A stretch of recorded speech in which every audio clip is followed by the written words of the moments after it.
नए बहाने पिया घर में समाइले से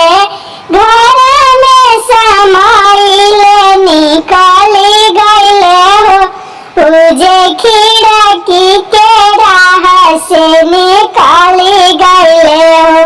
खोजता खोजता हम गईनी कॉलेजिया से बैठल देखनी हो 10 लड़किन के संगा तो से बैठल देखनी हो 10 लड़किन के संगा गिरल देखनी को से उल्टल देखनी जुल्फी चलावत देखनी हो पिए के तिरछी नजरिया से चलावत देखनी हो